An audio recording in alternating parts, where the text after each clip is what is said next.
wa ala alihi wa sahbihi wa mawalah wa la hawla wa la quwwata illa billah. Puja dan puji hanya milik Allah Jalla fi'ula. Di pagi hari ini kita bisa melaksanakan kewajiban Allah, salat subuh berjamaah. Dan pembahasan di pagi hari ini kita akan membahas tentang malaikatur rahmah, malaikat yang membawa rahmat Allah subhanahu wa ta'ala, di mana ada beberapa rumah yang tidak akan dimasuki oleh malaikat mulia ini. Ma'asyiral muslimin yang dimuliakan Allah subhanahu wa ta'ala, kita tahu bahwa Allah subhanahu wa ta'ala menciptakan banyak para malaikat. Tentu salah satunya adalah karena mereka adalah tentara-tentara Allah subhanahu wa ta'ala. Dan Allah ciptakan malaikat itu tidak memiliki hawa nafsu. Artinya mereka tugasnya hanya melaksanakan seluruh perintah Allah dan tidak pernah bermaksiat kepada Allah. Wa yaf'aluna ma yu'mar. Mereka hanya melaksanakan apa yang diperintahkan Allah subhanahu wa ta'ala. Nah, malaikat-malaikat itu ditugaskan banyak sekali. Ada yang ditugaskan menurunkan wahyu seperti malaikat Jibril. Ada yang ditugaskan untuk menurunkan hujan seperti Mikail. Ada yang disuruh untuk meniup sangkakala seperti Israfil. Dan ada juga yang ditugaskan untuk mencabut nyawa seperti malakul maut. Dan banyak malaikat yang Allah berikan tugas. Salah satunya adalah malaikat rahmat. Kenapa kita berhajat kepada turunnya malaikat rahmat? Dan apa tugasnya malaikat rahmat ini? Ma'asyiral muslimin yang dimuliakan Allah subhanahu wa ta'ala, di dalam Al-Quranul Karim Allah subhanahu wa ta'ala berfirman, alladzina qalu rabbuna Allah thumma istaqamu tatanazzalu alaihimul malaikatu alla takhafu wa la tahzanu wa abshiru bil jannati allati kuntum tu'adun. Orang-orang yang mengatakan Rabb kami Allah, kemudian istiqamah dengan kata-katanya, maka hamba ini saat wafatnya akan turun malaikat, di mana malaikat-malaikat ini akan membisikkan di telinganya, jangan takut dan jangan sedih, karena Allah sudah sediakan sorga untukmu. Inilah salah satu tugas malaikat rahmat, datang kepada orang-orang pilihan Allah, orang-orang yang dicintai Allah subhanahu wa ta'ala, dari kalangan orang-orang yang istiqamah.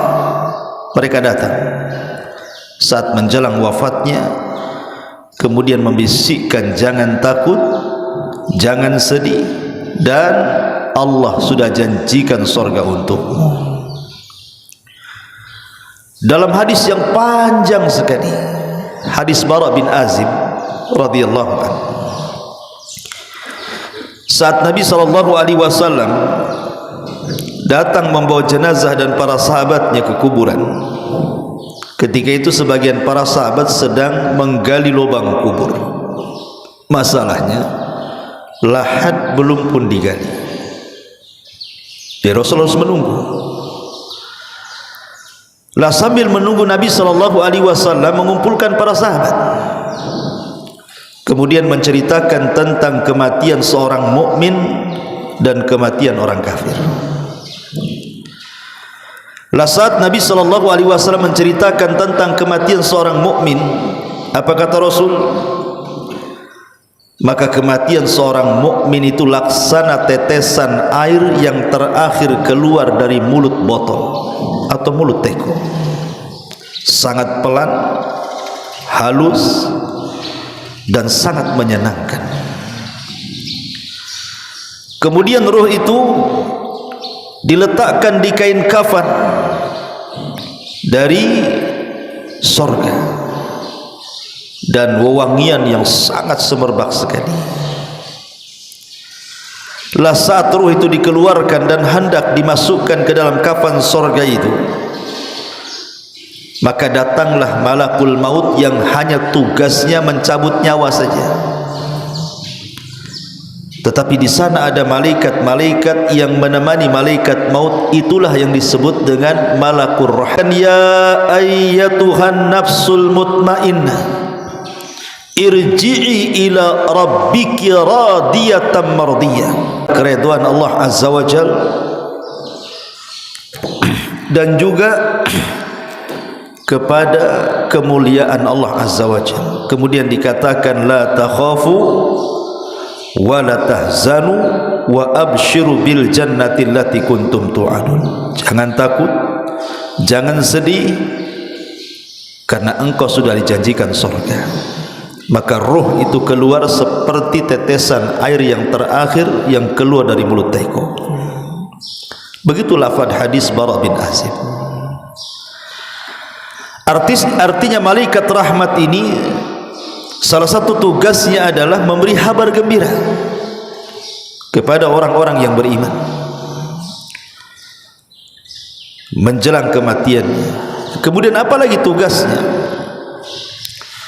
Tugas malaikat rahmat ini adalah memintakan doa kepada Allah Azza wa Jal akan dosa-dosa kita supaya diampuni dosa kita. Ingat dalam hadis yang panjang yang menjelaskan tentang keutamaan orang yang tidur kemudian berwudu. Maka saat dia tidur, orang-orang yang berwudu sebelum tidur itu, yang tentunya juga membaca doa sebelum tidur, maka di samping kiri kanannya ada malaikat. Lah malaikat yang di samping kiri kanan orang yang tidur itulah malaikat rahmat. Jadi setiap kemudian badannya berbalik ke kanan, malaikat rahmat sebelah kanan mengatakan Allahumma ghfir lahu, Allahumma arhamhu. Ya Allah, rahmati orang ini, ampuni dosa-dosanya. Setiap kemudian berbalik ke arah kiri, malaikat rahmat sebelah kiri ngomong begitu juga. Allahumma ghfir lahu, Allahumma arhamhu. Ya Allah, ampuni dosa orang ini, ya Allah, rahmati orang ini. Dan terus akan mengucapkan seperti itu sampai dia terbangun di pagi hari. Luar biasa ya. Termasuk juga malaikat rahmat ini menurunkan kebaikan, ketenangan, keberkahan pada setiap rumah yang turun malaikat rahmat di dalamnya. Masalahnya ada rumah-rumah yang malaikat rahmat tidak masuk di situ, dan ini sangat bahaya kalau seandainya rumah kita ini tidak ada rahmat, tidak ada kasih sayang Allah Azza wa Jalla di dalamnya. Rumah seperti apa yang tidak akan dimasuki rahim? Rumah yang para penghuninya mereka adalah orang-orang yang sedang memutus silaturahim, maka malaikat tidak akan masuk. Makanya dalam hadis Abdullah ibn Abi Aufa radhiyallahu anhu, Nabi mengatakan innal malaikata la tanzilu ala qaumin fihim qati'ur rahim. Sesungguhnya para malaikat tidak akan turun kepada kaum yang pada kaum tersebut ada orang-orang yang memutus silaturahim. Malaikat tidak akan turun ke rumah itu.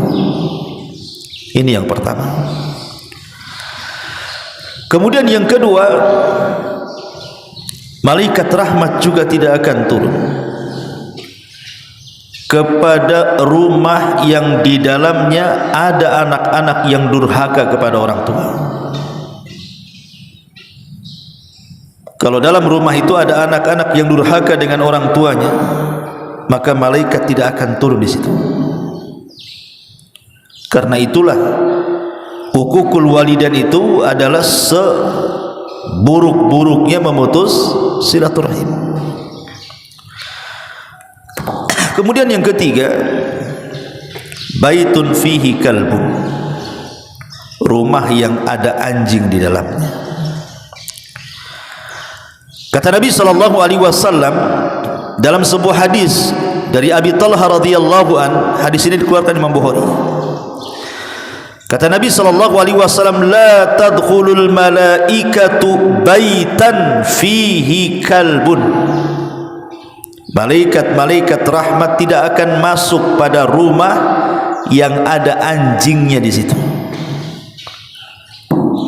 Makanya hati-hati memelihara peliharaan walaupun itu hanya sekedar hobi. Kalau sampai kemudian menjadikan malaikat-malaikat rahmat tidak datang dan tidak masuk, ini kan rugi hanya gara-gara hobi saja melihara binatang. Karena kadang-kadang ada anjing itu yang lucu-lucu, lebih lucu pun daripada kucing kadang-kadang anjing itu. Kadang-kadang tertarik pula, harganya pula ratusan juta. Padahal apa yang dinikmati dari anjing itu? Hari-hari membersihkan kotorannya, ngasih makan, bersihin kotoran. Nanti seminggu sekali ke salon, habisin duit aja. Sudah dunia dirugikan dengan habis karena hobi, akhirat pula dirugikan. Karena orang yang melihara anjing ini, ikhwan, itu setiap hari pahalanya dikurangi 1 qirat. 1 qirat itu sebesar gunung Uhud. Satu hari itu pahala kita dikurangi 1 qirat. Belum lagi malaikat rahmat tidak akan masuk kalau ada anjingnya itu. Walaupun para ulama tentu memberikan pengecualian, artinya tidak semua anjing, tidak. Anjing-anjing yang memang dihajatkan untuk dipelihara seperti anjing-anjing buruan ataupun untuk menjaga keamanan karena memang di situ mungkin banyak pencurian, kerampokan dan begitu seterusnya, maka sebagian para ulama membolehkan kalau memang ada hal-hal yang dihajatkan. Itu pun sekali lagi anjing-anjing yang terlatih. Karena kalau umpamanya anjing tidak terlatih, ngapain? Tidur aja, ada pencuri tidur aja, ngapain? Dia tugasnya ngasih tahu pencuri. Pencuri lewat diam aja, itu enggak terlatih namanya. Masyaallah muslimin yang dimuliakan Allah Subhanahu wa taala. Jadi saya ulangi, Al-Hafidz Ibnu Hajar rahimahullahu taala, beliau mengecualikan anjing-anjing yang tadi untuk hirasah, untuk menjaga rumah, jaga kebun ataupun berburu. Kemudian yang nomor 4, malaikat tidak akan masuk di rumah yang banyak gambar yang bernyawa di dalamnya. Gambar-gambar yang bernyawa di dalamnya seperti lukisan-lukisan. Di sana ada gambar binatang lengkap dengan kaki, badan, tangannya lengkap, termasuk juga melukis manusia lengkap kepalanya gitu ya. Maka Nabi SAW mengatakan la yadkhulul jannah atau la tadkhulul malaikatu baitan fihi kalbun wala suratun. Malaikat tidak akan masuk ke dalam rumah yang ada anjing dan ada gambarnya. Maksud gambar di sini artinya gambar-gambar yang bernyawa. Makanya saya anjurkan jangan majang-majang lukisan yang di situ lukisan-lukisan makhluk yang bernyawa. Kalau yang lain tidak apa-apa, umpamanya sungai, gunung, pohon, ya. Tapi jangan makhluk yang bernyawa saja. Malaikat tidak akan masuk di situ. Kemudian yang nomor 5, malaikat tidak akan masuk ke rumah yang penghuninya itu suka memakan harta anak yatim. Seperti yang saya contohkan, umpamanya ada bapak meninggal, melahirkan anak yatim yang belum balik, meninggalkan harta. Namanya anak yatim, apalagi masih bayi atau belum balik, kan belum pandai memegang harta. Terkadang harta dari bapaknya itu dipegang oleh siapa? Entah saudara-saudara bapaknya atau paman-pamannya atau bibi-bibinya. Bukannya dijaga bahwa itu harta adalah harta anak yatim, maka mereka pula yang makan secara zalim. Ketika anak ini sudah balik, sudah besar, ludas hartanya. Ini memakan harta anak yatim. Maka orang-orang yang makan harta anak yatim, malaikat tidak akan turun, kata para ulama di situ. Kemudian yang nomor 6, malaikat tidak akan turun ke rumah yang fihi rawaihu kariha, ada bau-bau yang tidak sedap, yang kita sendiri tidak suka. Makanya di sini kata Nabi SAW, al malaikatu tata'adza bima yata'adza minhu banu Adam. Malaikat itu akan tersakiti dengan bau, sama halnya Banu Adam juga tersakiti dengan bau. Makanya tugas ibu-ibu khususnya gitu ya, mereka ditugaskan membersihkan rumah. Kalau ada sampah-sampah basah yang kira-kira kalau terlampau lama, sehari 2 hari bau busuk, itu buang ya.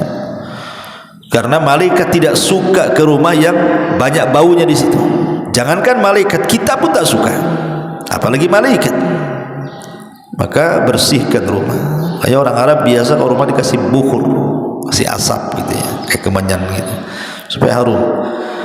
Alhamdulillah di kita udah ada itu spray itu apa itu kan, atau baygon ada rasa jeruk sekarang nih. Kalau nyemprot nyamuk kan itu kan harum juga gitu ya. Yang penting baunya yang kita ini tidak lari dari bau itu, karena malaikat mengikuti larinya kita. Kalau kita tidak suka, malaikat tidak suka, gitu maksudnya. Maka ini yang ke-6. Yang ke-7, malaikat tidak suka ke rumah yang ada patungnya. Kalau tadi gambar ini patung, di situ ada patung. Karena dalam sebuah hadis Rasul mengatakan, la tadkhulul malaikatu baitan fihi tamathil. Malaikat tidak akan masuk di rumah-rumah yang ada patung-patungnya itu. Jadi baik gambar ataupun patung-patung yang bernyawa, entah patung binatang atau patung manusia, malaikat tidak akan masuk di situ. Maka jangan ada patung-patung di situ. Kecuali kalau boneka untuk anak-anak dan sifatnya dihinakan, kadang-kadang ditiduri, diinjak, dilempar, itu tidak apa-apa ya. Kalau boneka untuk anak-anak tidak ada masalah ya. Tapi maksudnya patung yang dipajang gitu ya, maka sebaiknya jangan ada patung. Kemudian juga yang nomor 8, malaikat tidak akan masuk ke rumah orang-orang yang mereka junub dan belum mandi besar. Kata Nabi SAW dalam sebuah hadis yang disahihkan oleh Al-Imam Al-Hakim, walaupun Syekh Albani melemahkan hadisnya, tapi ada yang mensahihkan di sana seperti Imam Hakim. La tadkhulul malaikatu baitan fihi suratun wala kalbun wala junubun. Malaikat tidak akan masuk ke rumah yang ada anjingnya, yang ada gambar yang bernyawanya, dan juga orang yang junub. Maksudnya kata para ulama, orang yang junub di sini artinya orang-orang yang mereka tidak punya keinginan untuk mandi junub. Kan banyak orang-orang awam itu, jangan cerita mandi, sholat pun tidak. Kadang-kadang mereka berhubungan dengan istrinya, nggak mau mandi, berhari-hari malah tak mau mandi, karena memang sholat pun bagi dia mungkin tidak wajib, mungkin setahun tak sholat, setahun pula dia tak junub. Nah, ada orang kayak gitu. Jadi yang dimaksud junub di sini maksudnya yang mereka tidak punya niat untuk mandi. Mereka memang sama sekali tidak mau mandi junub. Tapi kalau memang kita ini kan paham gitu ya, bahwa nanti subuh kita akan sholat subuh, tentu kita akan mandi junub di situ kan. Nah, kalau ini ya tidak masuk dalam hadis ini.